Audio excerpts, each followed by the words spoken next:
Les incertitudes autour des négociations commerciales entre les États-Unis et la Chine continuent de plomber la tendance. Le CAC redonne ainsi 1,6% à 5395 points.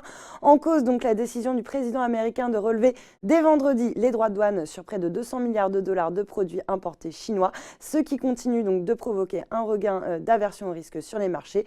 Pékin a toutefois confirmé que le négociateur chinois en chef se rendrait comme prévu aux États-Unis jeudi pour reprendre les discussions bilatérales, ce qui maintient l'espoir de parvenir à un accord commercial. Côté valeur, les secteurs cycliques qui sont les plus sensibles aux tensions commerciales et exposés à l'économie chinoise continuent de redonner du terrain. Imerys de son côté chute en bourse après avoir dévoilé un premier trimestre 2019 morose.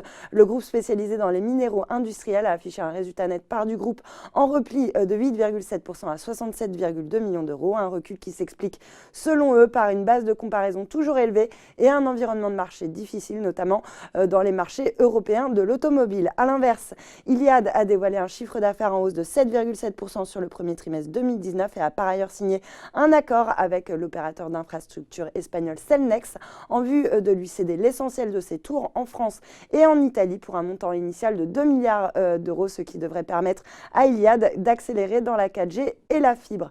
Sur le SBF 120, le groupe chimique belge Solvay se distingue parmi les plus fortes baisses après avoir abaissé sa prévision de bénéfices annuels en raison d'un recul de la demande dans les secteurs de l'automobile, de l'électronique, du pétrole et du gaz. Les résultats d'Alstom sont salués par le marché. Le groupe a notamment dévoilé un carnet de commandes record et a nettement relevé son dividende.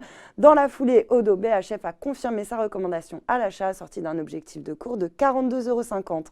Enfin, Carrefour est bien orienté alors que son concurrent Casino a fait savoir que ses ventes s'étaient améliorées en France au mois d'avril après un premier trimestre marqué par un recul de la plupart de ses enseignes. Voilà, c'est tout pour ce soir, mais n'oubliez pas, toute l'actu éco et finance est sur Boursorama.